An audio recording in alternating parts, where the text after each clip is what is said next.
Welcome to Soft Bites Podcast. Your life, your dentistry. We talk about ways to have more fun and meaning in one of the coolest and most rewarding professions in medicine. Conversations on how to bring awareness, create a healthy workplace, and provide emotional insights to make dentistry a fulfilling activity while making space for one's wonder, creativity, and freedom. Here are your hosts, Manuela and George Andre. Hey, Hello, hi everyone. again. Welcome to the Soft Bites podcast. Today we have a special guest with us. We have Dr. Kyle Stanley with us. Thank you, Kyle, for accepting our invitation and for being here with us.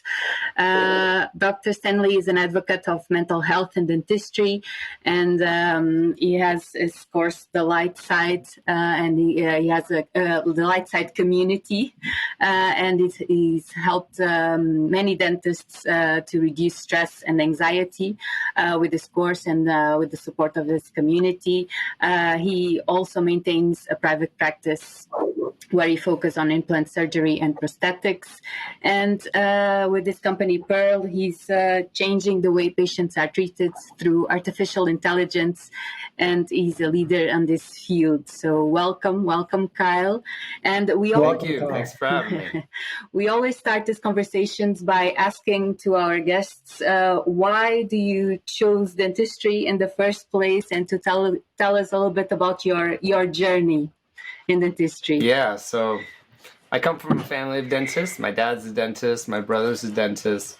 I never thought I wanted to be a dentist growing up. I really wanted to do everything artistic.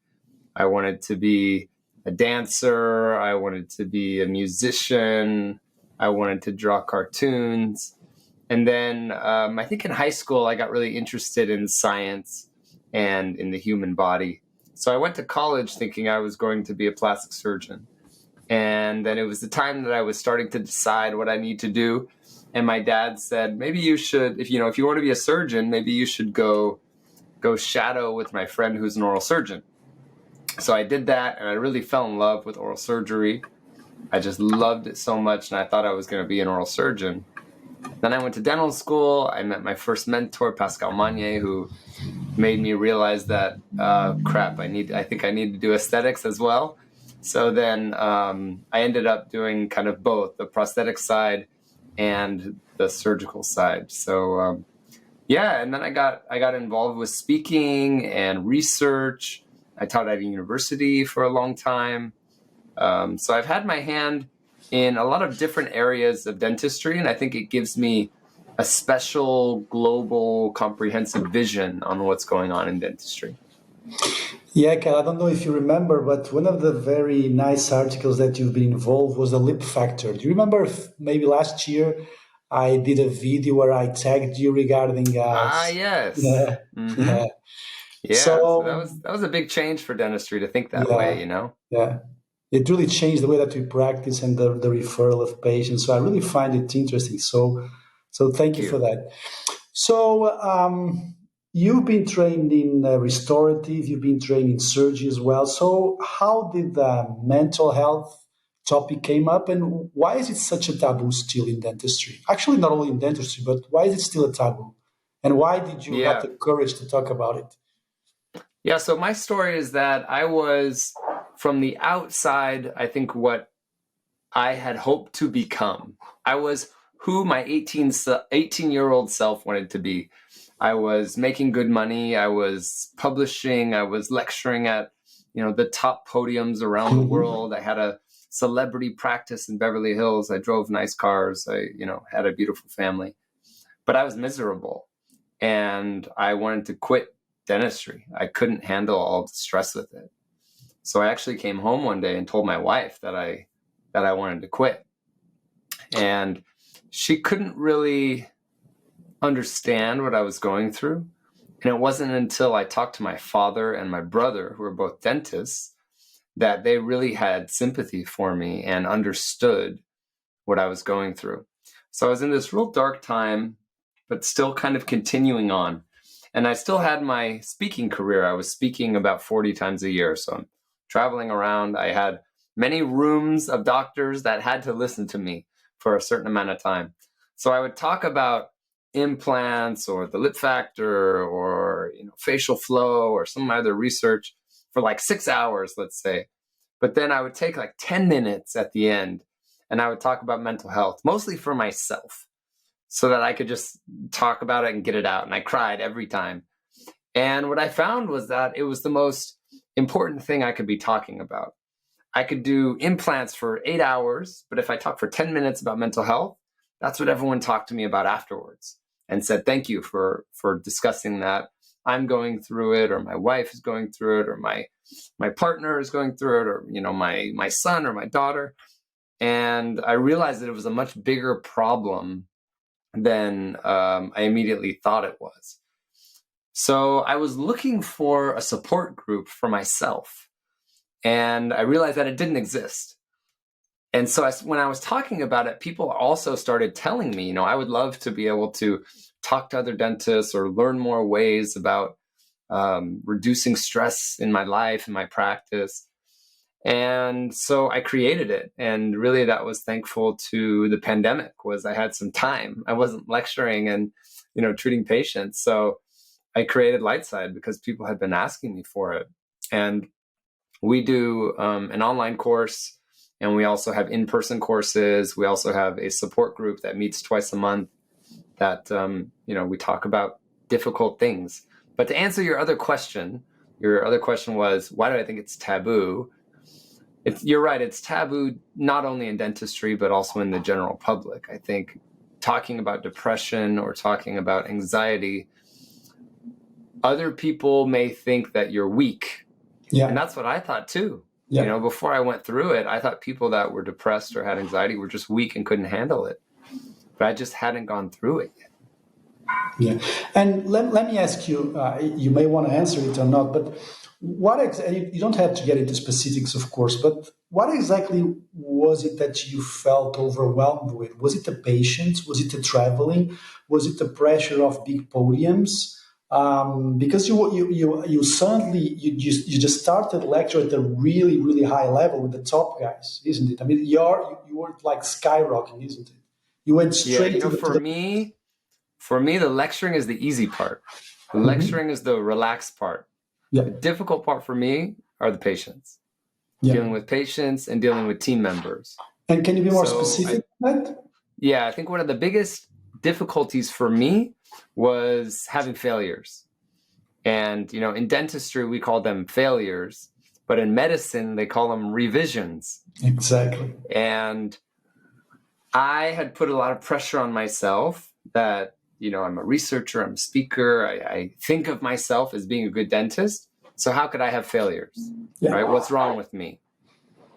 And then dealing with the patients, they want their money back, or they want you to pay for the next surgery or the next crown or whatever it is, and dealing with the interpersonal relationships. When you look at one of the definitions of burnout is dealing extensively with people that are troubled or having problems. And that's basically the definition of dentistry. Yeah. Every day we're dealing with patients that are troubled or having problems. It's a difficult job because you're dealing, you're inches away from people. You're dealing with a very emotional and intimate part of their body. It's expensive. It's not cheap. It's time consuming. We measure in tenths of a millimeter. It's just a really difficult job. So for me, the lecturing was the easy part. Totally. Like, I'm on a plane, I'm on the podium, that's easy. The hard part for me was the dealing with the people. Yeah. I loved doing the actual physical work. It was just the people that were attached to that work. Yeah, I think that's pretty much a common theme in dentistry. There was something that I would just like you to get a little bit into, which is, you said something very interesting. You said that in dentistry, we call it failures, and in medicine, we call it revisions. So over the last year, we've been talking a lot about that, and that's part of the reason why dentistry is so frustrating for dentists, is that it seems like people go to the dentist and they believe that the mouth is something that is much more predictable than the rest of the body, or it's just something like you go to a car mechanic or something like that, isn't it? So Yeah. why do you think that is different, and how do you think that dentists can change that perception with patients? What should we be doing more in terms of communication? I have my idea. Great question. So I think the real reason why it's different is because for some reason about 100 years, the mouth became a different part. It's not part of the body, right? All over the world, right? Not only in Europe, in South America, in Australia, in the US. Dentistry is different. It's usually covered on different insurance programs. Us dentists aren't thought as real doctors. Exactly. I mean, if they saw some of the surgeries we did, some of the prosthetics that we did, but for some reason we're not real doctors. But I think a lot of it has to do with the fact that we are not preparing patients accordingly. So this is something that I learned.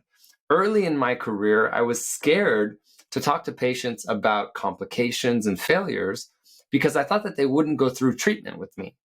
If I told them, I'm placing this implant, it may fail, you may have to pay for it again, and, I can't control all of that. I was scared to talk about that. Once I went through my really dark time and I reevaluated a lot of what I do in my practice, I realized that I was over-promising and under-delivering. And so now, in a lot of my courses, we talk about under-promising and over-delivering, basically telling the patient the absolute worst thing that could happen. And I mean, you guys know, 95% of the time, we're successful. Yeah. We get the shade on the first try, the crown fits on the first try, the implant integrates. But it's those 4 to 5 percentage points that keeps us up at night. So what I found was that the more I talked about complications with people and the more I explained the absolute worst that can happen, the more they respected me, which was so interesting.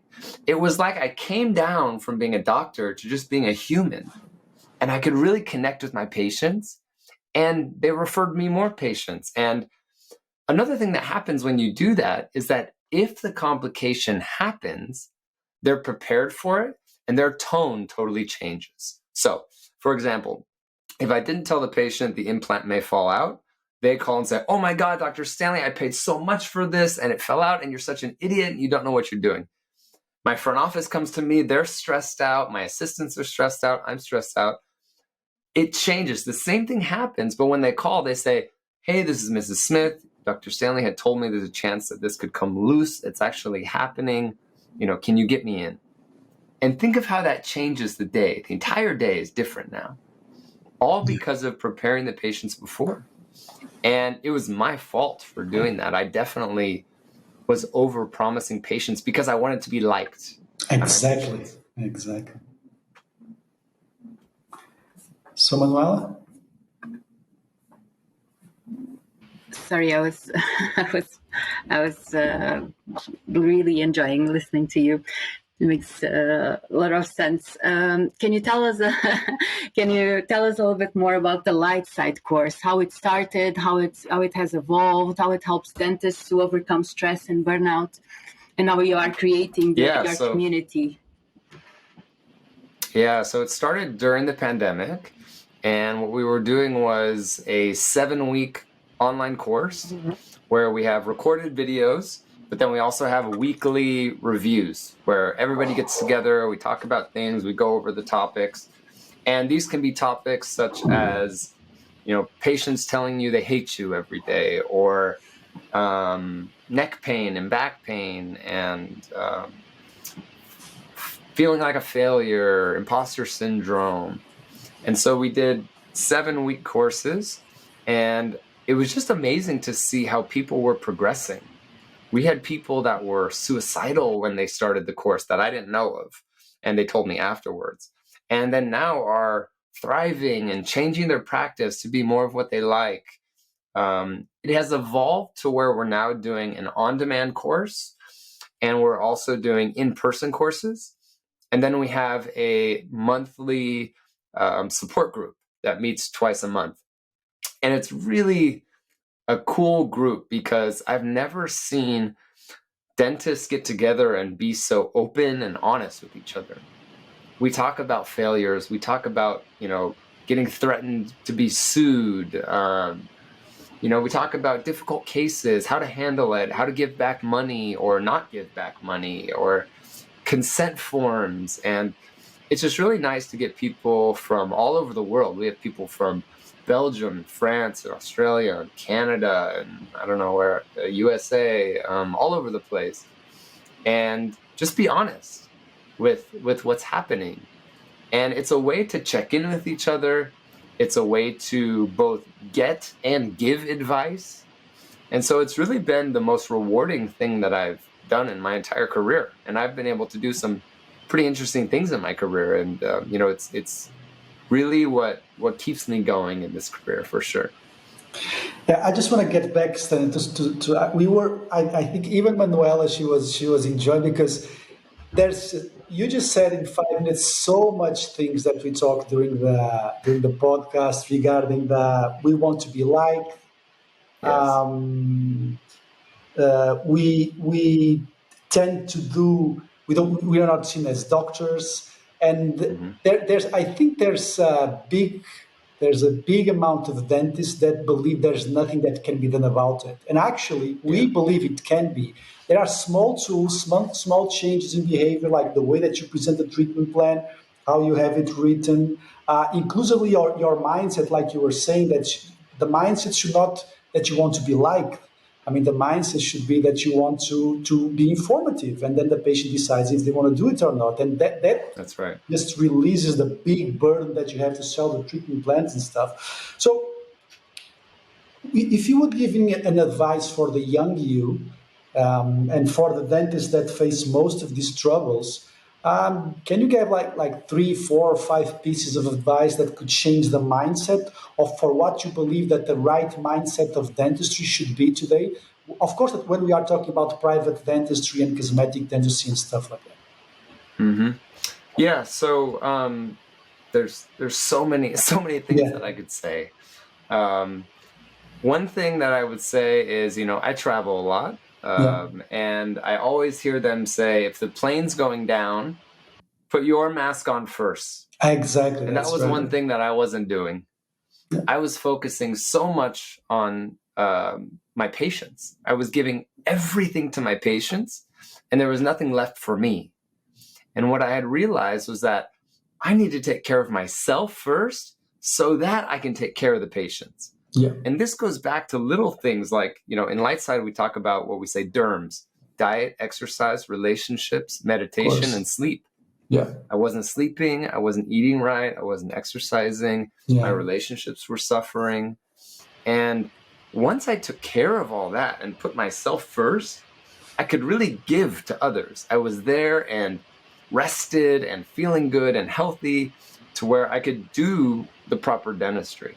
Yeah. So that was definitely something. Another tip that I would give is that you don't have to treat every patient. Yeah. And this sounds like so silly for me now, but I kind of felt bad about not treating a patient. Mm-hmm. And also I had this urgency to help everybody. I think one thing I had to learn was that I can't help everybody. There's not enough of me, and there's patients that I simply can't help. So for example, I have a binder rule. If a patient comes into my office and they have a binder, you guys know what a binder is? Yeah. Yeah. I don't treat them. Because these are the patients that, I've been to 5 different dentists. Yeah. She couldn't help me. He couldn't help me. She couldn't help me. He couldn't help me. And I used to think I was the savior. Fantastic. You came to the right person. I'm going to fix you. I'm better than all these other people. And I realized that it wasn't the other dentist's fault, right? This is oftentimes the patient mindset, the perfectionists. They don't pay their bills. They don't show up on time.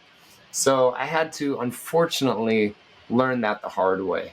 One time I saw a practice management speaker, and they said 90% of your problems come from 10% of your patients. Absolutely. And so at my practice, we realized this and said, what if we just dismissed all those patients? If you come into my practice, you don't want to take x-rays, sorry, you can't come here anymore. If you come here and you're rude to my team members, you're not allowed in. If you consistently come late, I'm sorry, you can't come. Yeah. And it was funny how when you get rid of those people, the day is so much easier, right? Because everybody sees these people on the schedule. They go, oh my gosh, Jennifer's coming in. Oh no. And they're like, she's always late. She's always rude. She never wants to pay her bills. She never does what you say, Dr. Stanley. Yeah. So the whole team is on edge, and you get rid of these people and the day goes by so quickly and so nice and so refreshing. And then the last tip that I would give, which is probably the most important, which is to separate your purpose in life from your profession. And it's funny how all of these tips that I'm giving you, I did wrong, but I've learned them now. So separating your purpose from your profession. This is something that I see as a big problem in dentistry. Us dentists, we are so obsessed with dentistry, and I was definitely like this. We go to school for 10 years, sometimes more, to become a dentist. Then we are just measuring in tenths of a millimeter, and we get this identity that who we are as a dentist, and that's what's important in life. And that's okay in many professions, but in our profession where you're bound to fail, meaning an implant's going to come out, a crown's going to fall off, the shade's going to be wrong, the bite's not going to be right, it happens. Our entire self-worth drops with that. So I used to think my purpose in life is to be the best dentist in the world. I wanted my tombstone to say, Dr. Kyle Stanley, best dentist in the world. And I had to realize that my purpose in life is to be a father, is to be a husband, is to be a neighbor, is to help others. I can love dentistry. I can be passionate about dentistry. I can be good at dentistry. But it's not who I am. It's what I do. And it's what I do for work. So if you separate yourself when these complications happen or when these difficult times in dentistry happen, your entire self-worth doesn't drop with that. And that is probably the most important advice that I could give anybody. That's so cool. That is really cool. Yeah, thank you. And you were talking about mindset, and what about work-life balance? Because for me, it's one of the major questions I get from colleagues.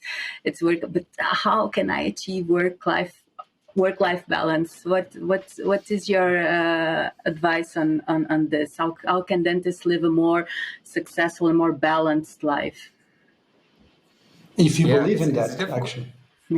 It's a difficult question. And, I don't know if you're ever fully balanced, but a little bit of what I realized was once you find your purpose in life and you can say it out loud, like someone can come up to you on the street and say, hey, what's your purpose? And you can say, my purpose is to be a father, to be a husband, to be a neighbor, and help others. Then a lot of things fall into place. You start saying no to things that don't follow your purpose, right? Or you start saying, I can't treat that patient late because my son has basketball practice and I told him that I would be there. Yeah. So you start prioritizing things better. Another thing that I think I did wrong with work-life balance is I tried to be both. I tried to be work and home at the same time. Meaning, when I was at home, I was thinking about work. And when I was at work, I was thinking about home. And I've seen some speakers talk before that had said, be wherever your feet are. And this is important to tell your family. Like when I'm at work, I'm at work. Unless it's an emergency, let me be at work. Because whenever you're flustered and trying to do both things at the same time, you can never truly be present and truly be at your highest level. And so those are some of the things that I found. Once I established my purpose in life, much easier to have work-life balance because I know what my priorities are. And also to be where your feet are. That would be my advice for that. But I don't know if we're ever fully balanced. You know?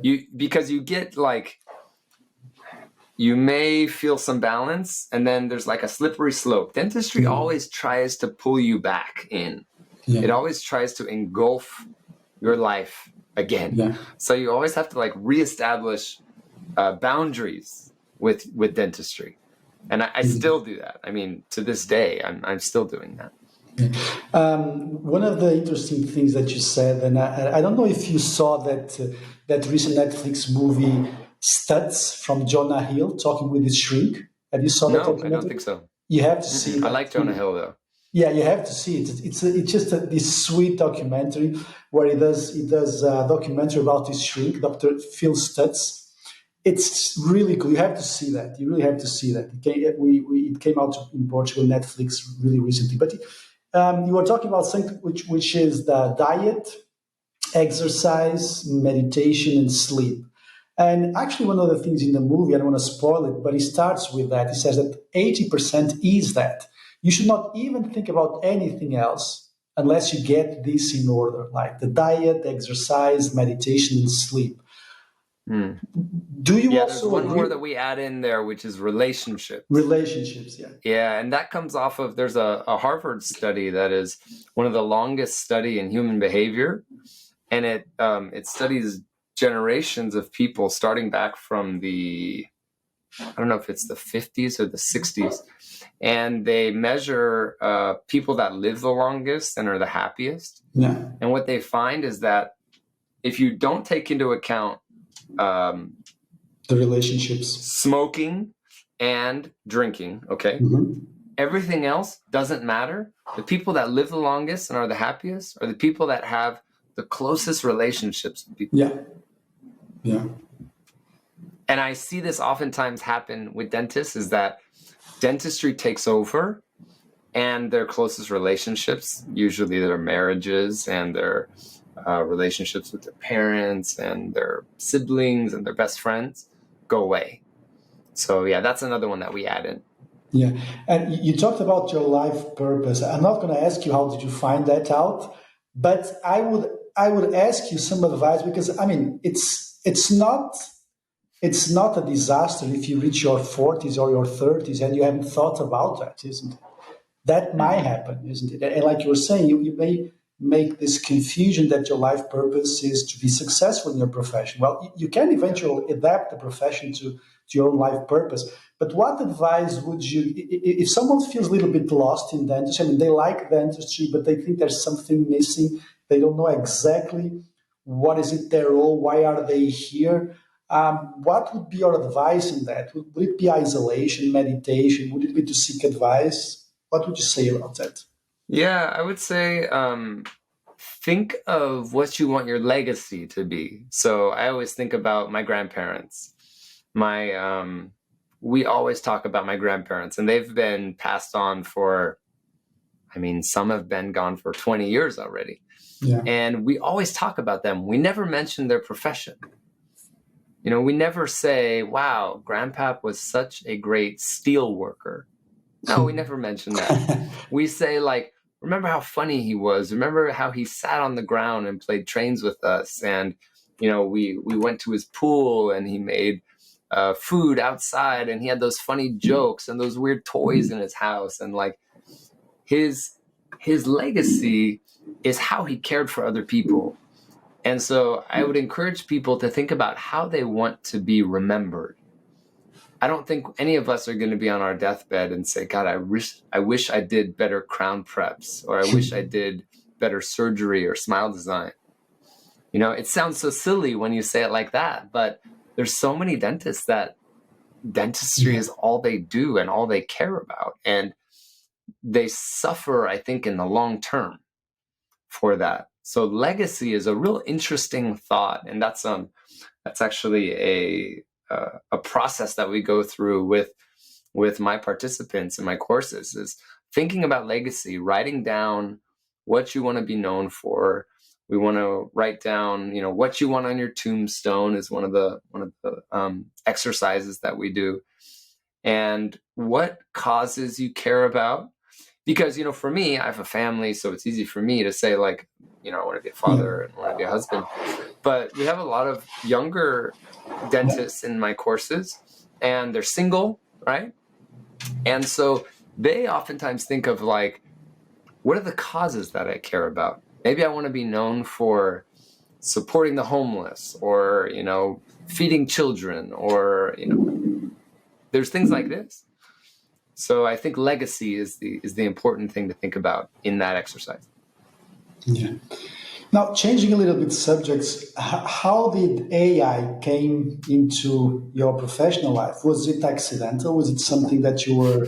Because, by the way, yesterday, Gary Vaynerchuk, I'm sure that you know Gary V, he just posted something really interesting about this platform, that he said he was as excited as he was when they first saw Google and Facebook, and he's a good predictor of stuff, Yeah. And he was saying that there's this AI platform where you can actually talk to the platform, and you just write a few sentences, and you just can write a full article on any given subject.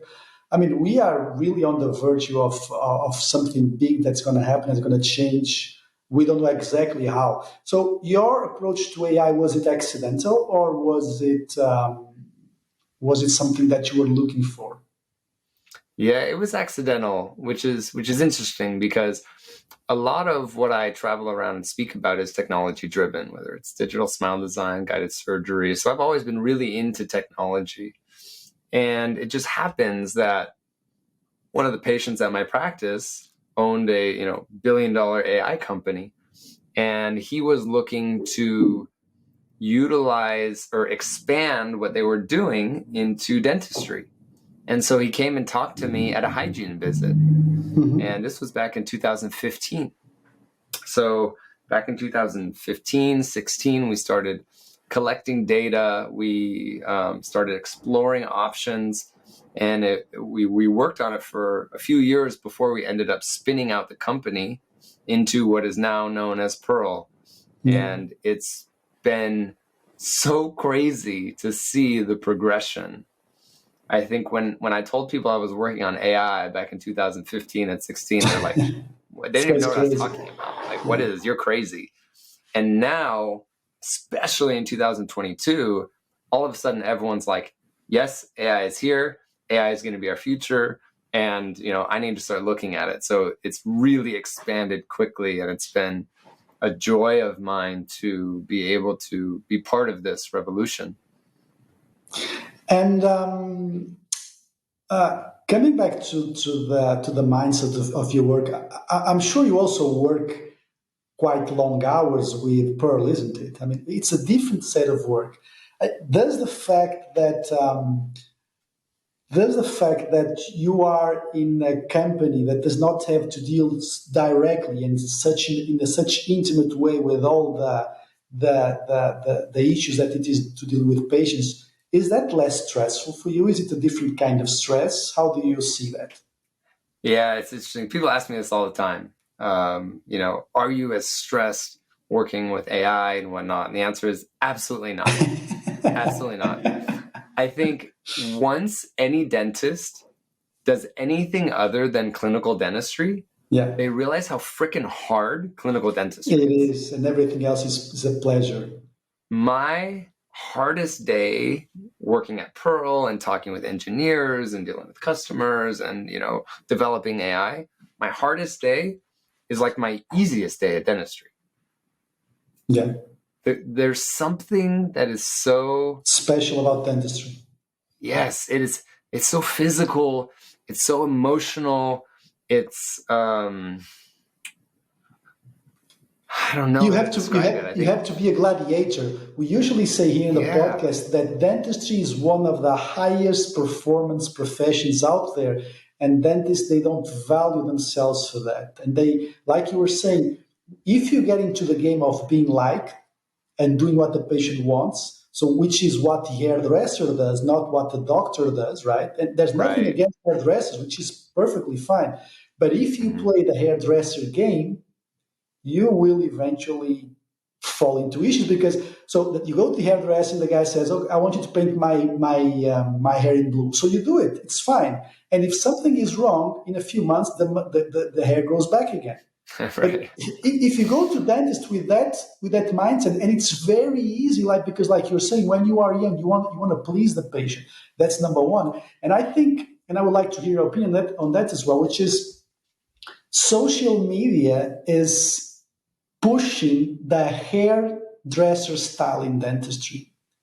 Don't you think about that? And don't you think that is dangerous for young dentists? Yeah, I completely agree. I think that we need to retain our autonomy as doctors, and this marathon feeling that I think all of us have at the end of the day, like we ran a marathon. I thought about this a lot, and we teach this in Lightside, is that, there's been some studies that show that as we give injections, our blood pressure goes up 20% sometimes. We know the patient's blood pressure can go up, right? No one talks about us. How does it affect us? And so you have our blood pressure going up, and then we give another injection, it goes up, and goes another injection, goes up. Think of what percentage of the day do you have high blood pressure? You may be very healthy, you may exercise, you may eat right, you may still have high blood pressure 50% of the day because of how many injections you give. And so we're constantly in this fight or flight feeling, which is why we come home and we're so physically tired. And this is why non-dentists don't understand us being tired, right? I remember I would come home from a long day and I would, meet my friends for dinner or whatnot. And they'd be, "How are you?" And I said, "God, I'm just so exhausted." And they're like, "Kyle, all you do is this all day." And I'm like, "You don't get it. You don't understand. I'm running a marathon, emotionally, mentally, physically, with my back and my neck." And then what happens is we get home, and if we have a spouse or if we have kids or if we have friends or whoever, we don't have anything left to give.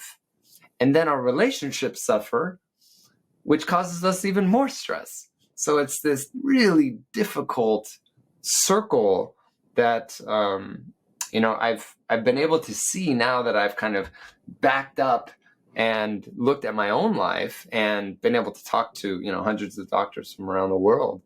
I see it happen again and again and again, and only dentists understand that. Yeah, and you need to have some sort of experience and do mistakes and go through that to be able to realize all that. And I think that we come to a point that look, damn it, either the patient respects us, I'm going to have much more of a doctor, of a physician attitude. They either respect me or I'd rather not treat them. Yeah, that's right. Kyle, I just wanted to ask you one last question about how do you see the future of dentistry? I mean, not only in technology and artificial intelligence, but also how do you see the future of dentistry in an emotional way? Also, how the evolution of clinics, of big clinics, small clinics. How do you see the future of dentistry? Because I usually say that we are on the edge of a revolution. We are going back to this patient-centered dentistry, to the human connection. But I don't know if it's because André sometimes says to me, it's because the dentists that you talk to are already starting to do that right. work, and you are right. just talking to those colleagues. I don't know what is your opinion, but how do you see the future of dentistry? Yeah, so there's a few different aspects that I'll talk about it. So the first aspect is... And sorry, Carl, just one thing to add, because this is just like the last question. Sorry to have this one. Can you also give us some examples of how you think AI can actually really have an impact on dentistry? Yeah, so the first thing that I would say is I think the two big futures of dentistry are AI and airway. So we'll talk about AI first. I think with AI, we're going to get to more standardized treatment. We're going to be able to build more trust with our patients because we have a third-party, non-biased system that can agree with us. And I love that from a mental health aspect. Building trust with patients immediately on the first step and saying, I don't just think you have caries, but this third-party system thinks you have caries. Because we have financially driven diagnosis, meaning the more I find, the more money I make. And the patients know that. So anytime you can separate yourself a little bit from that diagnosis, even though it's still you agreeing with it and making the final decision, I think that will really help us. I also think that it's going to help us find the mouth-body connection even more. It will bring us back into the body. 100 years ago, the mouth separated from the body. I think this will bring us back because we're going to be able to find that big data trends that, 42-year-old patients that have 2 to 5 caries and 1 crown are more likely to have breast cancer or whatever it is. And those big revolutions are going to make the medical community say, oh shit, this dentistry stuff really impacts the rest of the body. So I'm really excited about what AI is doing. And of course, I'm biased in some ways because I have invested interest. The other big revolution and future of dentistry, in my opinion, is airway. And I think a lot of that has to do with early airway treatment of children. And I've become really into this. Actually, once I looked into my sleep for my mental health. I have Invisalign right now. I'm getting orthodontic surgery done in a few months. All right. My son and my wife are going through myofunctional therapy, and my son is getting his jaw expanded and the whole thing. But I really think that the future of dentistry is more preventative, doing more things as children so that we can prevent more problems in the future, growing jaws so that we don't have the airway issues, so we don't have the bite issues, so we don't have the periodontal disease or apnea and whatnot. I think that is the other big future of dentistry. Now, on the other side, when Manuela is talking about large clinics and this and that, I think we're going to get to a point where, unfortunately, the middle class will have a hard time getting dentistry. And this is why. We have these, high-end clinics like mine, right? Expensive, time-consuming, good quality, but not everybody can afford that. Or even, not everybody wants that even.